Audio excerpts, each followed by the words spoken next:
Hey friend, please subscribe. 1 second for you. Big deal for me. Brendan picked the far end of the long patio table at Desert Palms Club, gave me the nod like I was the guy delivering takeout, and said to the hostess, "Make sure the whole Kearney family's in the frame."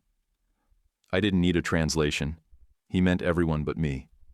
Quick note, before we continue, share in the comments which city or country you're listening from. It helps us see where you're tuning in from and figure out the best time to post new stories. Thanks. Now let's get into it. My name's Julian Pike. I was 28 back then, working CAD at the mayor's office in Phoenix. I'd just finished a site plan for a water main reroute, sweating through my shirt, trying not to care that the step label still followed me after 20 years. The photographer showed up with one of those giant reflector discs, and Brendan stood tall like he was the mayor of his own family. "Blood is everything," he said, fake smiling, like it was a toast, but his eyes didn't even flick toward me. Then, 2 fingers, just 2. He slid my chair back without a glance, made space like I was clutter. Diane trailed behind him, soft hands on his arm, always floating in behind his wake like she didn't want to get blamed for anything. "Could we get just the Kearneys first?" she said to the photographer, her voice like a wind chime. "Then we'll make room."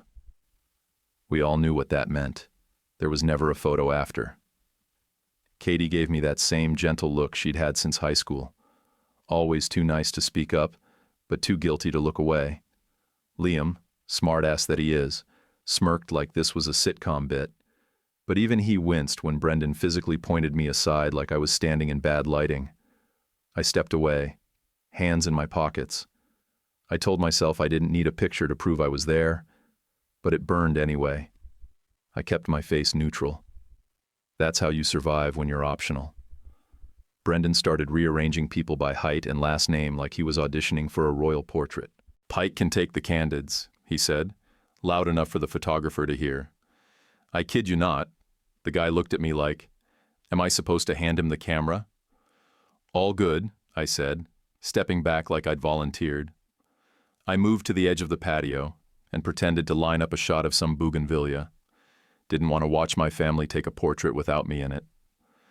Diane leaned over, as if she was comforting a ghost. "We'll do one with you after brunch, sweetheart."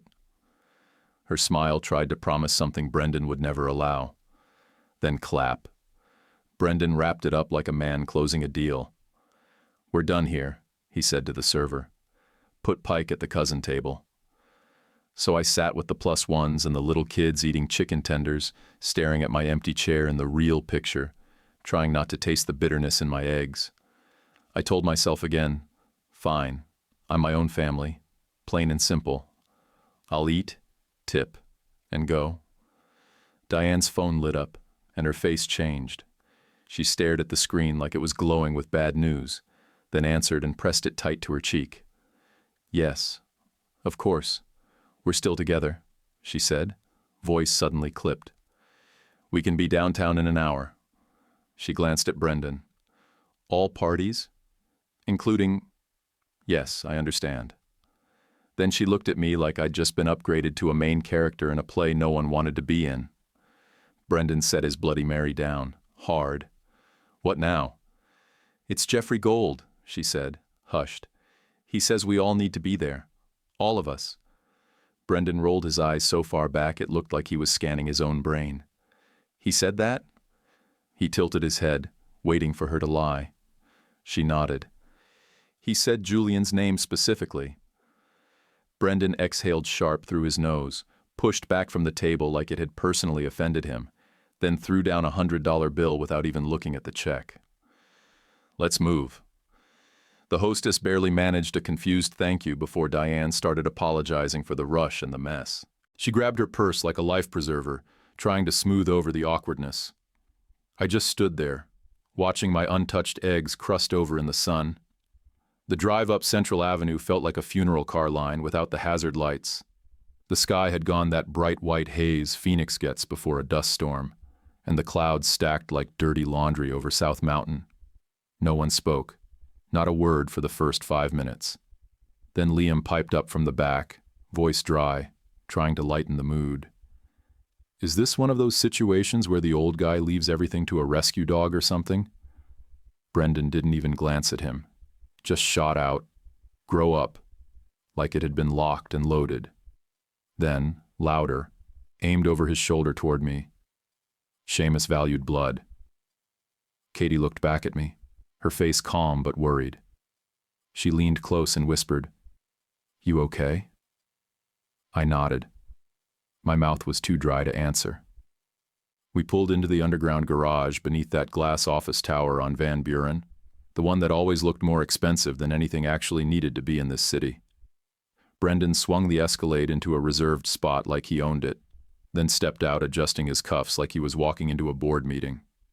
In the lobby, I clocked 2 stringers and a guy with a shoulder rig trying to act casual near the directory wall. Looked like someone tipped off the media that the Kearneys had business. Brendan straightened his jacket and walked like gravity bent differently around him. I stayed back a little with Katie.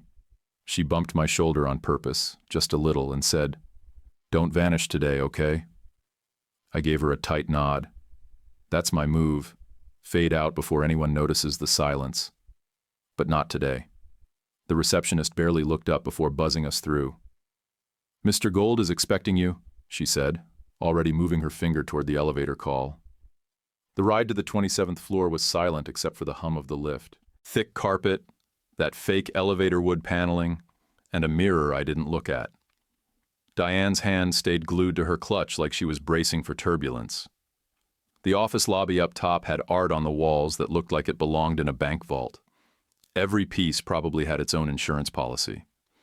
We passed a glass office where a guy in a 3-piece suit was on the phone with 2 fingers in the air, and then we were in the conference room. Camelback Mountain stretched out perfectly framed through the window, like a background in a real estate ad. The table was dark wood, long, with leather chairs that looked like they cost more than my monthly rent. Jeffrey Gold stood at the head of it, sleeves pressed, tie sharp, white hair combed straight back. 60-something, but he moved with the snap of someone who didn't tolerate delays. He smiled the way lawyers do, tight, polite, unbothered. "Julian," he said first, reaching for my hand. "Good to see you." His grip was firm, his voice sharper than Brendan's ego. Brendan noticed. I could feel it without even looking at him. "Everyone, please take a seat," Jeffrey said, checking a folder.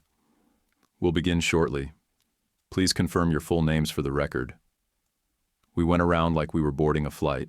Diane first, then Brendan with that stiff jaw, Katie and Liam side by side, and me last.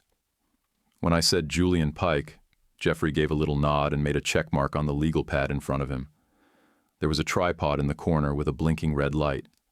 He saw me glance at it. "Standard procedure," he said. "Mr. Kearney instructed everything be documented in case of questions. I'm following that to the letter." Brendan sat at the head like he was the one signing checks. Diane took a seat next to me, always the bridge position. Katie sat on my other side. Liam, for once, had his phone face down on the table and didn't even reach for it. Jeffrey opened the folder like a man laying out blueprints. "Before we begin, I need to explain the process. This is a formal reading of the last will and testament of Seamus Kearney, with accompanying instruments. That includes notarized letters, witness affidavits, capacity certifications, and video testimony." Brendan leaned back in his chair, arms crossed, already tense. Jeffrey kept going. "Each element has been verified per Arizona probate code. The evaluations were done by 2 separate medical professionals, neither of whom had a prior relationship with Mr. Kearney. Their findings confirm full mental competency at the time of signing. I didn't know what half the legal terms meant, but I knew what I was watching." Brendan shifted in his seat like he was about to take the gloves off. He was already rolling his shoulders. "I'll proceed by confirming conditions, then outlining specific bequests, and finally, reading aloud any personal communications Mr. Kearney included," Jeffrey said. "If anyone chooses to contest, the full documentation will be available for counsel." He tapped the stack with his palm. "We're not here for debate. We're here to follow instructions." Brendan cracked his knuckles. Diane reached out and touched the back of his hand, a silent plea not to make it ugly in front of the camera. He didn't say a word, but his silence felt like a loaded gun.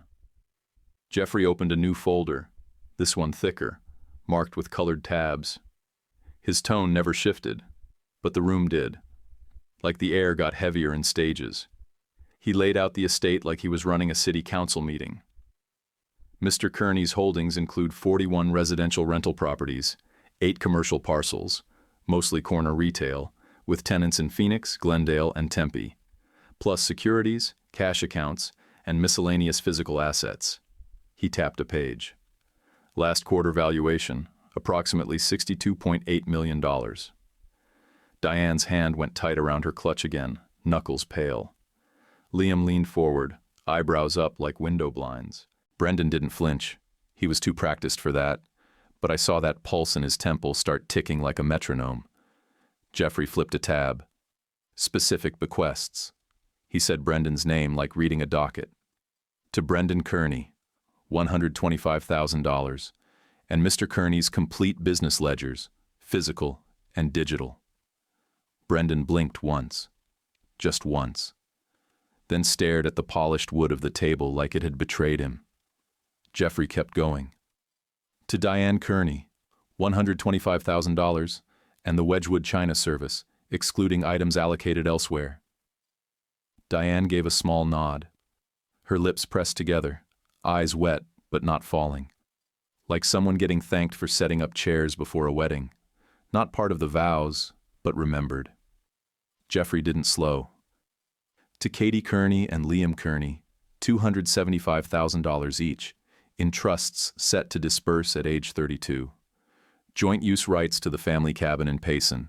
Provisions attached. Liam mouthed, "Wow," but stopped himself, glancing at the red camera light in the corner.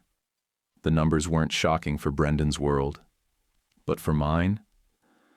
I grew up budgeting for BOGO groceries, and suddenly we were talking commas like they were normal. Jeffrey turned one more page, looked straight at me like a witness about to be sworn in. To Julian Pike, grandson by choice. That phrase. It hit like a truck.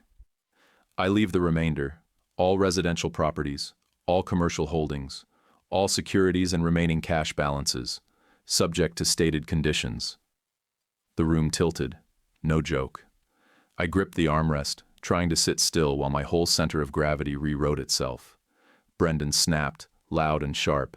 No. One word, one threat. Like he thought sheer volume could shove the air back in the bottle. Jeffrey didn't even blink. That's when I knew he was built for this. He slid a new folder forward. There are letters addressed to each of you, written by Mr. Kearney, notarized, composed alongside psychiatric evaluations verifying full testamentary capacity.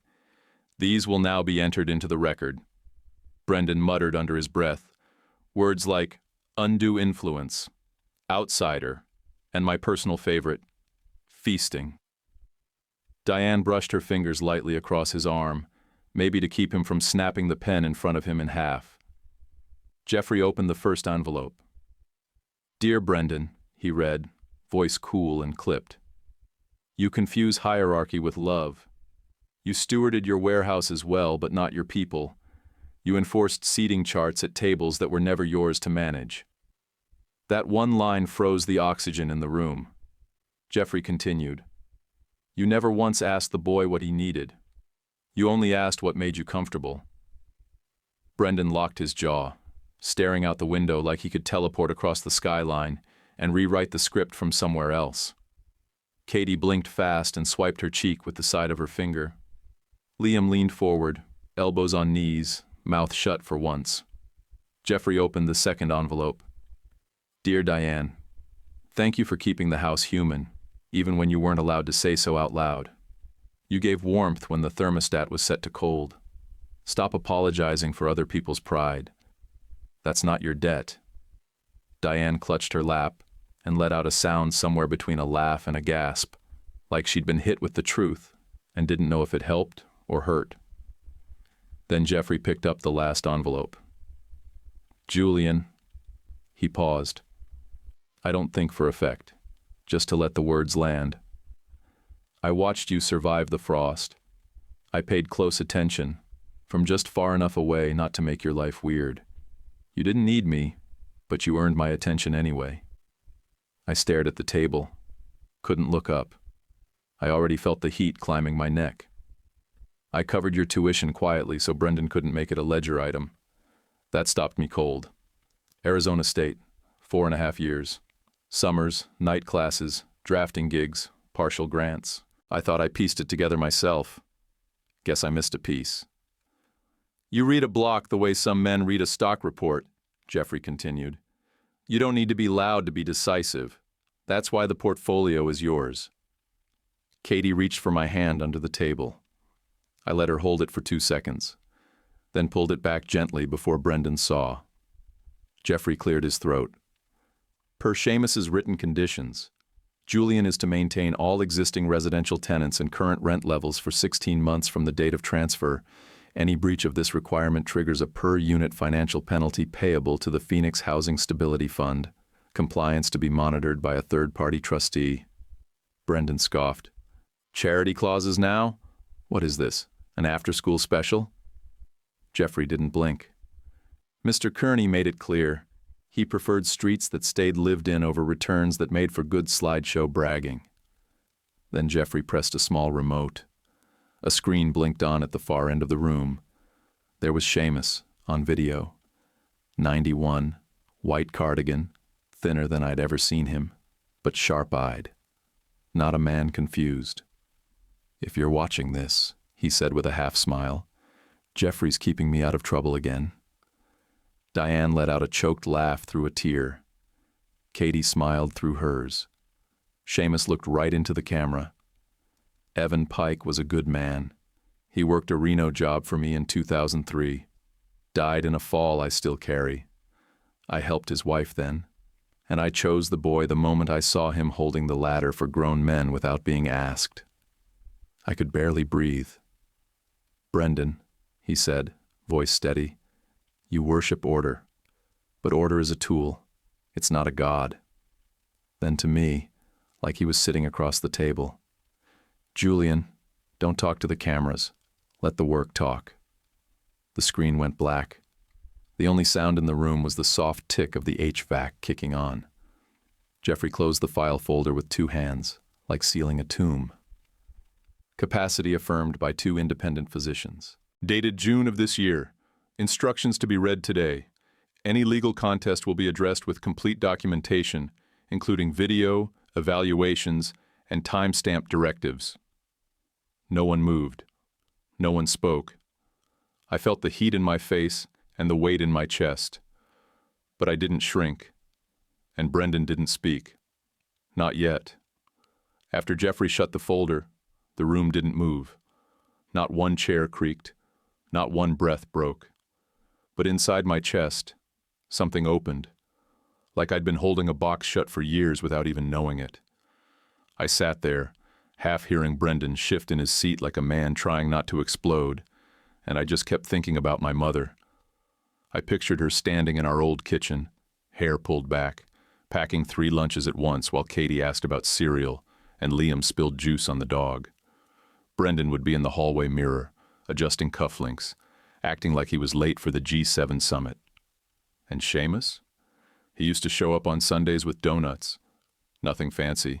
Safeway box, white wax paper, always warm. He'd sit at the kitchen table, ask me what I was sketching, and actually listen.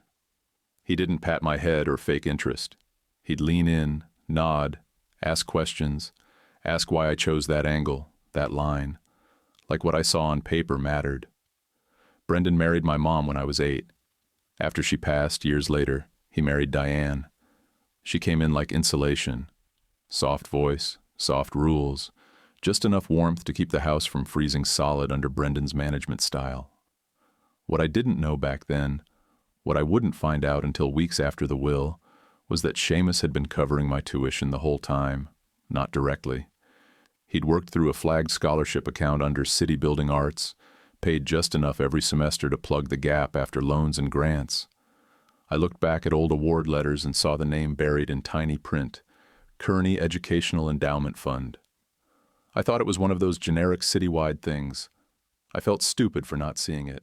But more than that, I felt safe, like somebody had watched my back without demanding a thank you.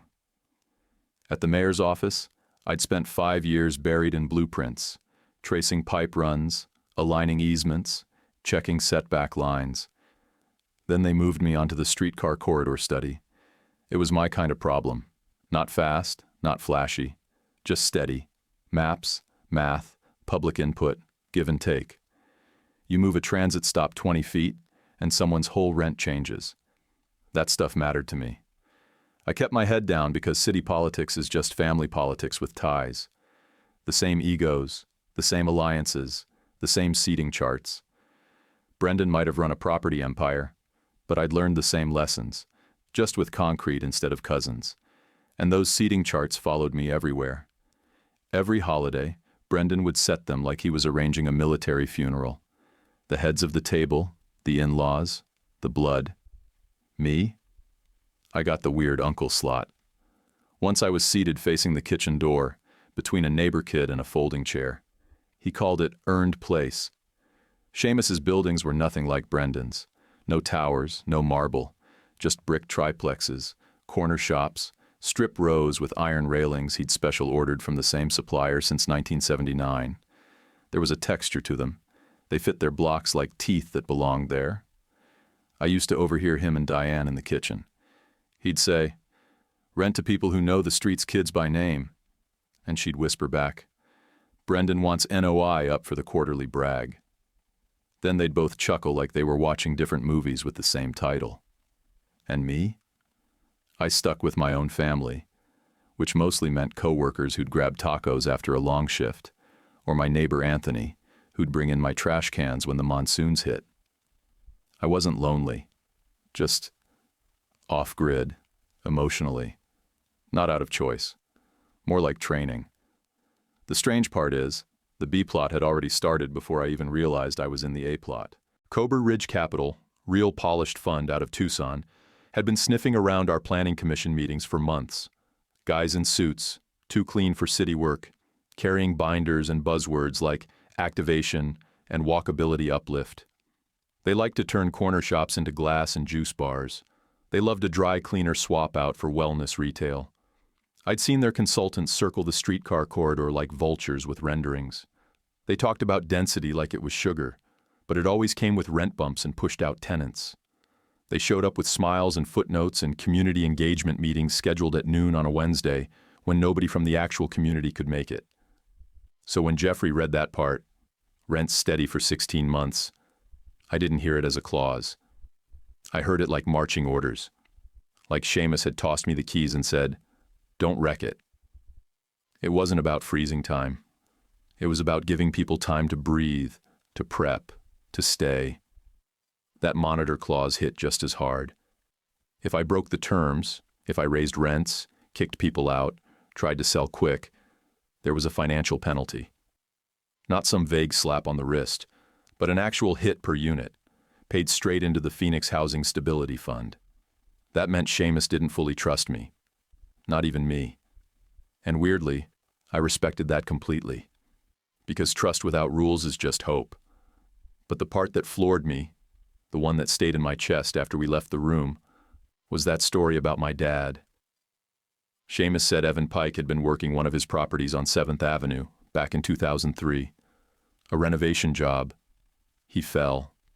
Died. Seamus never forgot it. Said he carried it with him. I was maybe 6 years old at the time. Seamus helped my mom afterward. Quietly. That's what he did. Showed up without headlines. And the way he said it, I chose the boy the moment he held the ladder for grown men without being asked, that hit something buried deep. Because I remember doing that. I remember being on job sites with my dad, holding tools, staying quiet, trying to be helpful so I wouldn't be sent to the truck. I didn't know that building had been one of Seamus's. Didn't know that mural I always liked on the side, the desert bloom bursting out of concrete, was painted there after the fall. Probably paid for by Seamus himself. That corner held my family story in its bricks, and I'd walked past it 100 times without connecting the dots. Everything in my life had felt like survival in small print. Until that video. Until that will. Seamus didn't give me money. He gave me a job. A real one. He left me the same kind of work he did for 50 years, showing up, fixing things, holding the line. And now I had to decide whether I could carry it, or drop it. When the screen cut to black, it took a second for anyone to breathe. Then Katie stood up so fast her chair barked against the floor. She came around the table and hugged me, hard, both arms, like she was claiming me in front of the camera. "He's ours," she said, voice steady. No whisper. If that red light was still recording, she made sure it caught every word. Brendan pushed his chair back like he was slamming a gavel. "We're done," he snapped at Jeffrey, then turned to Diane. "We're leaving." He said it like saying it could unwrite the letters, erase the signatures, rewind the whole thing back to when the world made sense to him. Diane didn't move. She looked frozen between reflex and reality, like her legs couldn't decide which man to follow, the one in the will or the one in the room. Liam didn't say a thing, just stared at me for a long second, then gave a small nod. The kind that says, "I saw what I saw, even if I don't know what to do about it." That counted. Jeffrey cleared his throat and said, calm as ever, "Just a reminder, this building records lobby footage. Media is outside. Please conduct yourselves accordingly." Brendan swore under his breath, words like parasites and circus, then turned and stormed out the door like the place owed him an apology. Diane paused by my chair. She didn't touch me, but she leaned in and whispered, "I'm sorry." And I knew that wasn't about today. That kind of sorry lives in your pocket for years. In the elevator, Katie stood beside me, hand sliding into mine. She gave it a squeeze and I squeezed back. She asked, "You okay?" Without using words. I told her, "I will be." Which was half true. I wasn't okay, not really. But I wasn't falling apart either. Just felt like my bones had been reorganized without anesthesia. When the doors opened, lobby heat and light hit like a flashbang. 2 stringers and a blogger with a mic were waiting, pacing in front of the directory board. One spotted me, one spotted Brendan. "Mr. Kearney, are you the heir?" someone shouted. Another voice yelled Brendan's name like he was still the headline. That hot light smell hit, the metallic stink of camera rigs and sweat. Brendan blew past the first guy and shouldered into a camera like it was a screen door, knocking it sideways. Diane hustled after him, head down, one hand shielding her face. I heard Seamus's voice again, crystal clear. "Don't talk to the cameras. Let the work talk." So I peeled off, slipped down the hallway past the restrooms, nodded to a janitor pushing a cart, and found the service corridor. An old security guard stood by the freight elevator. He looked at me once, then hit the button without a word. I rode down next to a mop bucket and a cardboard box full of air filters. When the doors opened on the alley, there were no reporters. Just a pigeon walking the curb like it had rent to pay. I walked 3 blocks before pulling out my phone. Kept my head down. Not out of fear, out of principle. You feed chaos, it multiplies. The phone was lit up like a switchboard. Diane's message came first. "I'm sorry for years of small cuts. You deserved better. Please forgive me." Katie sent a wall of hearts, and "We're with you. Every step." I stared at it for a long time. Liam wrote, "Dad is flipping out. You didn't steal anything. Don't let him make you think you did." Then Brendan's message landed. "Tomorrow, noon, my office. A follow-up right after. Family should resolve family matters." That one got to me more than I wanted to admit. Because that's his style. He doesn't raise his voice. He narrows your options. Keeps his hand on the wheel by acting like there's only one road worth taking. Jeffrey's message was simple. "We'll talk next week.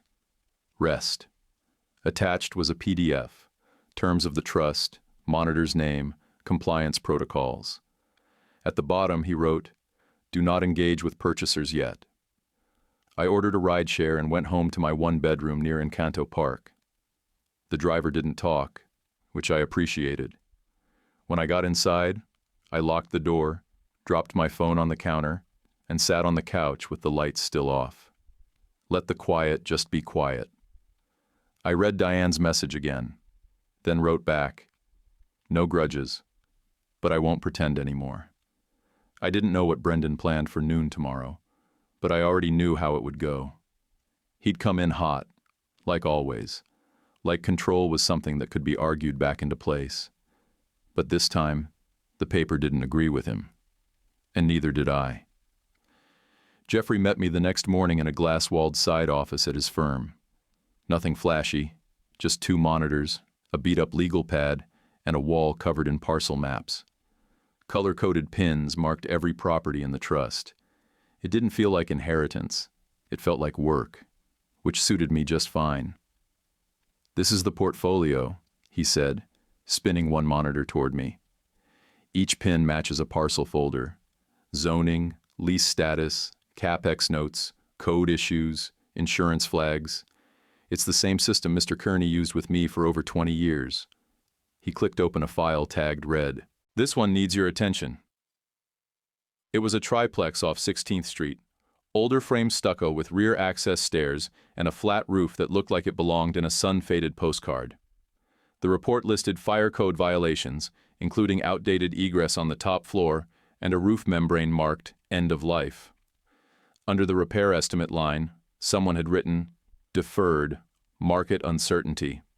I knew that phrase. It meant, kick the can, hope the next guy deals with it. Jeffrey tapped the screen. "You can sell this one and avoid the capital expenditure. No one would fault you." I stared at the numbers, cost estimates, timeline, rent roll. Then I heard it again. 16 months. The clause, the penalty. Seamus didn't leave me this stuff to flip. He left it to me because he thought I'd hold the line. "I'll fix it," I said, not trying to sound noble. Just sure. Jeffrey gave a single nod. "Stabilization over short-term gain," he said. "Not a popular model, but one I respect." He opened a printed packet and slid it across the desk. A highlighted clause stood out in yellow. $5,000 per unit per breach. To be paid to the Phoenix Housing Stability Fund. Assessed quarterly. Independent monitor. Honor James Corbin, RET. Seamus had thought this through. He hadn't handed me the wheel without setting up bumpers. It wasn't that he didn't trust me. It's that he understood how people behave under pressure, including me. That afternoon, we walked a corner lot on 7th Avenue, the one with the desert bloom mural. My dad had died 1 block east of there. I didn't say it out loud. The pavement already knew. The barber, Ray, came out when he saw Jeffrey. He handed us tiny cafecitos in paper cups and said, "Seamus used to bring donuts for my kid when we opened on Saturdays. Paid for this awning in 2002 when the city cracked down on signage." I nodded and sipped the coffee. "He left it to me," I said quietly. Ray gave me a long look. Not happy, not mad, just measuring. Then he said, "Then don't screw it up." Fair enough. Back at City Hall, I walked straight into HR like the handbook says and told them about the inheritance. The ethics officer, Ron, had me fill out 4 disclosure forms and a recusal sheet that read like a small phone book. "I'm going to need you off anything west of 7th Avenue and anything involving commercial permits over 2 units, he said, typing as he spoke. "Understood," I said. "I'm not looking for favors, just doing things clean." My supervisor, Lorena, pulled me into her office after the paperwork cleared. She shut the door and sat like a judge about to deliver a sentence. "I know you. You don't cut corners. Just don't let your name get dragged through someone else's shortcut." I nodded. "No calls to commissioners, no back channels, no asks." She leaned back. "Good. Keep it boring." That afternoon, Jeffrey called and said a guy from Cobray Ridge had left a card at reception. "Perfect haircut. Smile like a bank manager," Jeffrey said. He didn't leave a name, just a message. "We can help you streamline." I told him, "No meetings, not yet. Not until I've walked every building." Noted, he said. You're doing the legwork. That matters. The next morning, Jeffrey slid me a thin envelope. Inside was a deed, already recorded, dated 3 years back. The property, a 2-unit in Maryvale. He called this a trust test, Jeffrey said, folding his hands. He transferred it in 2021 under an LLC. You've technically owned it for 3 years. I blinked. I didn't even know. You didn't default on taxes. You didn't raise rent during COVID resets. You did exactly what he hoped you'd do. Kept it upright, kept it livable. I remembered that place. Small unit with a single mom and her kid. The other tenant was a kitchen line cook who'd asked for a broken vent to be fixed, and I paid for it myself after the management company said it wasn't urgent. I didn't even think about it at the time. It just felt like the right call. That sealed it for me on the 16th Street triplex. I wasn't going to dump it. I wasn't going to play the spreadsheet game and call it strategy. This wasn't charity either. It was maintenance, of dignity, of infrastructure, of promises. I called a structural guy I trusted and set up a walkthrough. I made a list of fire-rated door suppliers. I looked at the calendar and blocked out weekends for roof work. This was going to cost. But so does everything that lasts. Brendan called the way a boss does, not a brother. Lunch, copper fork, 12 sharp. No greeting, no question. Just an appointment dropped like a summons. I went. Not because I owed him anything, but because ignoring him forever turns into another kind of leash. I also told Jeffrey I'd record notes after, just in case. The hostess asked where we'd like to sit. Brendan said, banquette, and made sure to take the outside. He slid in with his arm across the backrest like we were buddies on a break, and I had to scoot around to the corner, boxed in by the wall. Classic move. He opened with a sigh. I put in 30 years with Dad, Julian. 30. You show up with a Hallmark letter and suddenly you're the heir to the empire. I didn't blink. I didn't write the letter. I didn't set the timing. And I definitely didn't ask to be shoved out of family photos for the last decade. He didn't flinch. Just changed lanes like he'd rehearsed it. Look, he said, you're not a bad guy. But this is bigger than just feelings. You don't know how to run an operation of this scale. I do. Let me manage it. You keep your job. I'll keep everything on schedule. That's when it clicked. He still thought this was about warehouses, about asset decks, another stack of boxes to shift around like a supply chain. I kept my voice level. No. He blinked once. You're really going to dig in on this? I'm not digging in. I'm just not handing it over. He shook his head and leaned back. You call it principle. I call it ingratitude dressed up as virtue. I let that sit. Brendan's whole life was made of lines like that. Phrases sharp enough to wound, vague enough to deny later. Arguing words with him is like arguing humidity. You'll get soaked and never win. The server came by. Brendan ordered steak frites, no hesitation. I got a club sandwich and water. He smirked at the glass when it landed. I ignored it. We ate in silence for a few minutes. His fork clicked against the plate with rhythm, a passive-aggressive drumbeat. Midway through the meal, Diane walked in. She wasn't wearing anything dramatic, just a plain blouse and jeans, but her presence pulled the gravity of the room sideways. She approached slowly, stopped at my side, and touched my shoulder gently. I'm sorry, she said. Soft, but loud enough for Brendan to hear. That was new, saying it in front of him. Not behind closed doors, not in whispers, right there at the table. Brendan dropped his knife a little too loud. You don't apologize to him for my father, he snapped. Diane didn't even look at him. She just kept her hand on my shoulder like that act alone was the apology. It was small, and it mattered. She walked away without another word. Brendan chewed slow, jaw tight. I didn't speak either. I let the silence choke the space between us. Later that night, Katie sent me a screenshot from the family text thread. Brendan had gone off, wall of caps, blaming me, blaming Seamus, blaming manipulated grief like it was a campaign slogan. Liam's reply? Just one word. Enough. First time I'd ever seen Liam aim anything serious at his dad. I didn't reply. I just saved the screenshot. That Sunday, Diane texted asking if I'd come for dinner. Just pot roast. Nothing formal. I said yes. When I showed up, Brendan was already seated at the head of the table. The same spot he always claimed, like it had a deed attached. He nodded at the folding card table set up near the window. 2 seats, paper napkins. "Julian's here," Diane said, walking in from the kitchen. "We'll need another place at the main table." Brendan didn't move. "He has a seat." I walked past him, picked up one of the kitchen chairs, and slid it to the side of the main table. Sat down without a word. Nobody stopped me. Nobody corrected it.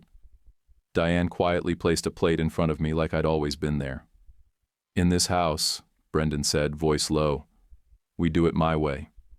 I looked straight at him. Not to me. That was it. No shouting. No storm out. Just a boundary nailed down with 4 words. Diane served plates like she was diffusing landmines. Katie jumped into a story about night shift rotations at the hospital. Liam made a joke about a patient who tried to fake a coma.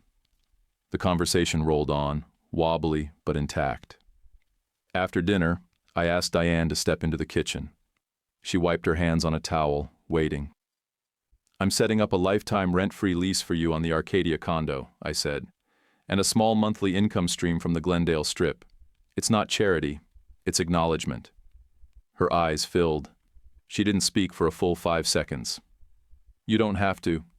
"I know," I cut in, "but you kept the hallway light on for me when no one else did. This is me keeping it on for you." She turned away, grabbed a dish towel, and cried into it. Shoulders shaking, quiet. Brendan stepped into the doorway. "Does that come with strings?" I looked at him without blinking. "It comes with a lease and a notary, same as anything that lasts." He didn't respond. Just stood there, arms crossed, still trying to read me like a spreadsheet. But this wasn't his to read anymore. I got started on the 16th Street triplex the Monday after the meeting with Diane. No ceremony, no ribbon cutting, just a list, a calendar, and names of people who needed their homes to stay standing. First thing I did was hire a fire engineer. Dawson, mid-50s, used to work code enforcement before switching sides. Knew the language inspectors listened to. He gave me 2 plans, one cheap, one right. I picked the right one. We started with the stair enclosure, highest risk, easiest citation. Then I brought in a roofing crew I'd worked with once before on the Maryvale duplex.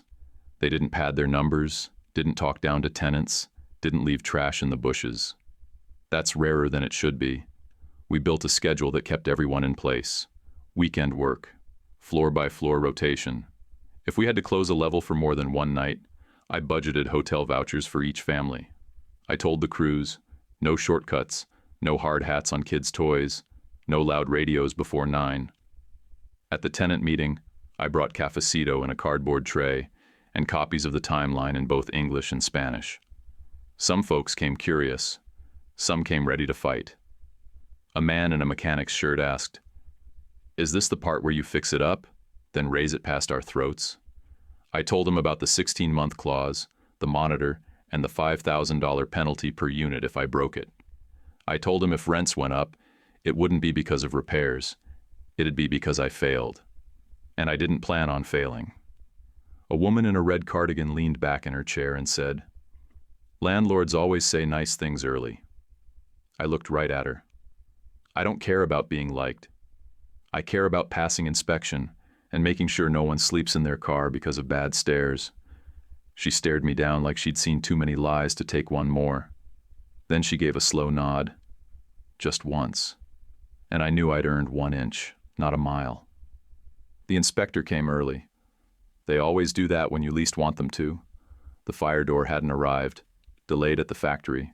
Dawson and I scrambled, rented heavy curtains, slapped together a temporary enclosure with stamped plans and a signed engineer's letter. It wasn't pretty, but it was compliant. The inspector gave us an interim pass, with a warning. That bought us time. A few days later, a guy from Cobra Ridge showed up. Said his name was Archer. Wore a suit like it came with a subscription and smiled like he practiced in front of a mirror with teeth-whitening strips. He walked the site like he was already measuring it for demolition. Introduced himself with, "We're neighbors, Julian. Let's talk about offloading headaches and freeing your time." I said, "You mean buying cheap and raising fast?" He laughed. I prefer to say maximizing value. But yes, we move quickly. Your tenants get options. You get liquidity. Everyone supposedly benefits. I said, "You ever sleep on a cot in a motel 2 nights a week so your kids can stay enrolled in the same school zone?" His smile twitched. "That's not our core demographic." I said, "Exactly." He pulled out a card with an offer printed on it like a wedding invitation. I took it, glanced, and said, "I'll call if I ever decide my soul's for sale." He said, "Be smart. We're not the villains." I looked him in the eye. I know who my neighbors are, and they're not wearing wingtips. Back at City Hall, Lorena flagged me in the hallway. "Zoning docket, D District, half-mile from Seamus's 7th Avenue parcel. Cobra Ridge is pushing for upzoning. One of the aides asked if you were going to put your thumb on it." I signed another recusal form on the spot. "No thumbs," I said. Word got around fast, like it always does. I wasn't flipping, wasn't gutting, wasn't activating anything except the repair budget. That weekend, a hardware store owner on Grand Avenue shook my hand in the parking lot like I'd invented affordable rent. I told him, "Don't make me a saint. Saints go broke trying to fix everything. I just don't want to make it worse." We replaced the roof membrane in 2 long weekends, started at dawn with a crane. Kids on the block came out in pajamas and sat on the curb with bowls of cereal, watching shingles get hauled up like it was a parade. The crew chief, a guy named Ramon, told me his brother got evicted last spring after their place got sold and doubled in rent. We were standing on the ladder platform when he said it. I asked how current my tenants were. He shrugged. "Most of them? Always on time." That night I sat at my desk and added a line to the schedule. 2 extra months of rent freeze for all tenants who stayed current through the work. No announcement, no drama. Just a line in the ledger that said, "People matter more than decimals." Jeffrey reviewed the latest numbers and raised one eyebrow. "You sure about this roof cost?" I said. "We'll live to collect rent from a building that doesn't burn." He nodded. "The law likes continuity. So did Seamus."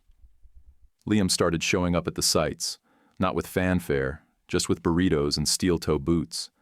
He didn't say anything about the will, didn't say, "sorry." Just handed tools, held the other end of a ladder, asked the foreman where to stack insulation. Then he'd disappear before anyone could take a photo. That counted.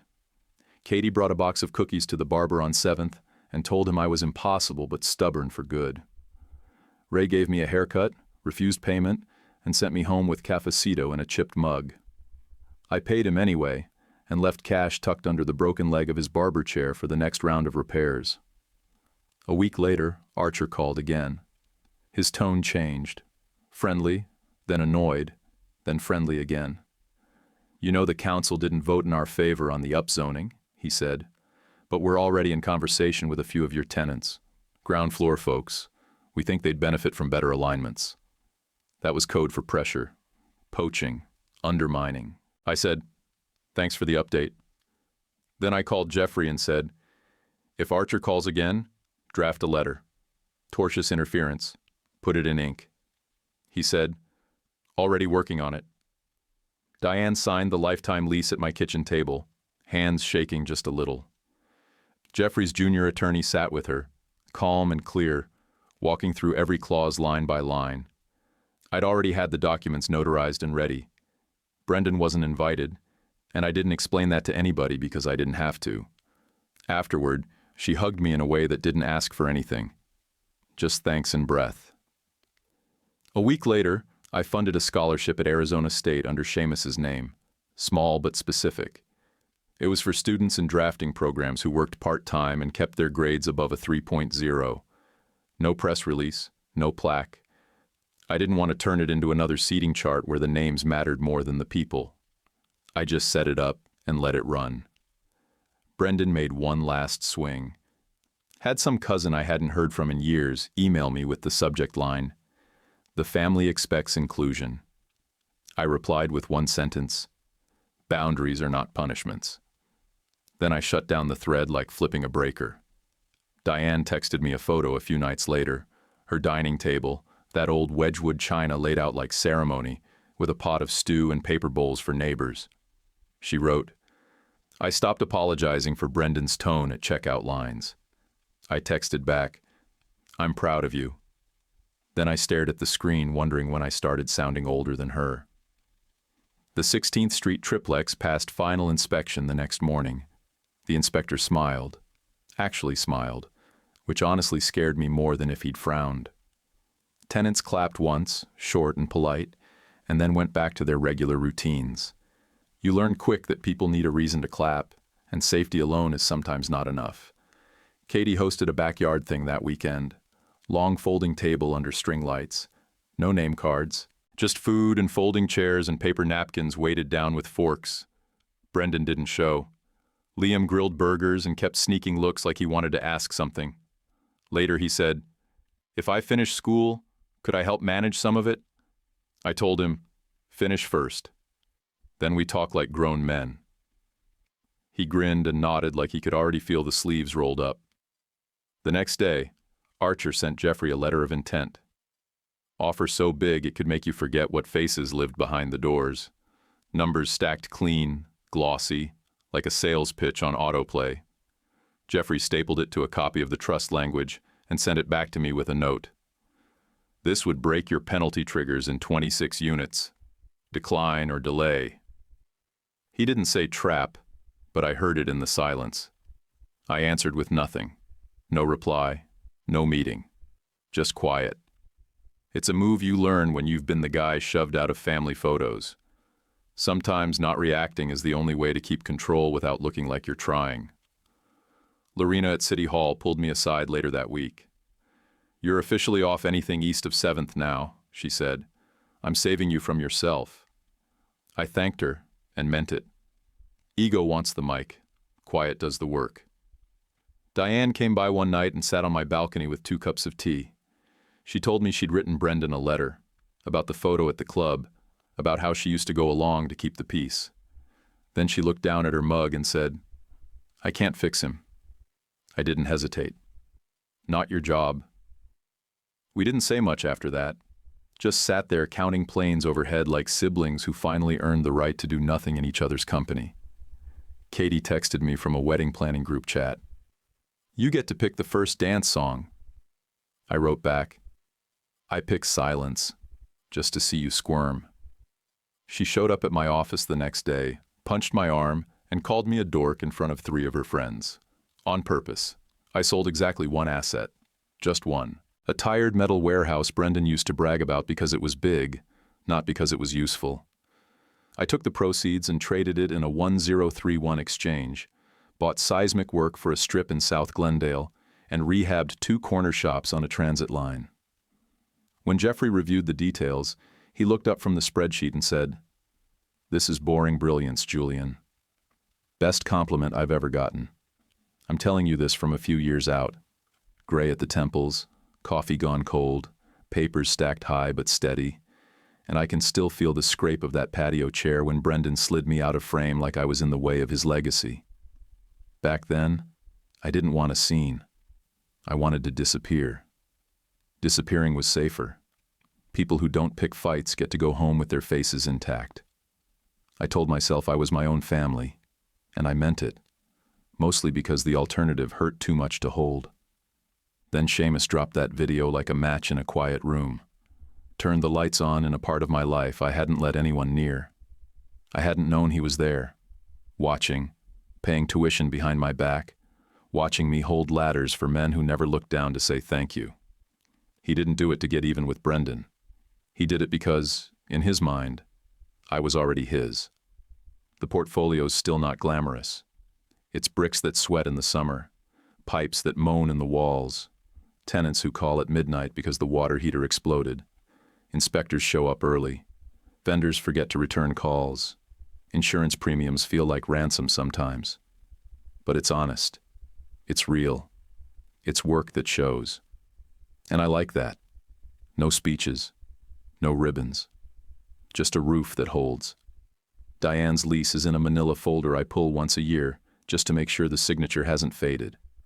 I wrote it so it outlives conflict. No clause can be weaponized. No loophole for Brendan to twist. Sometimes she sends me photos. Her soup pot on the stove. Neighbor kids sitting cross-legged on the tile floor, waiting for bowls. That's the picture that matters. That's the result. Katie got married last spring. Guy with a solid laugh, works with rescue dogs. I stood where she told me, behind her and to the right. No name card, no head table. Just there. That was enough. Liam finished school and came to me like he'd been planning it all along. He manages 3 buildings now, calls me boss, just to see if he can get a rise out of me. I pretend to be annoyed. We both know it means something. Brendan never said sorry. Not once. He still sends out Christmas cards signed The Kearneys, with my name missing. And I stopped looking for it. He built his little kingdom in warehouse parks and quarterly reports, and I let him keep it. Taking it would have been revenge, and I don't want that flavor of win. Cobra Ridge still knocks.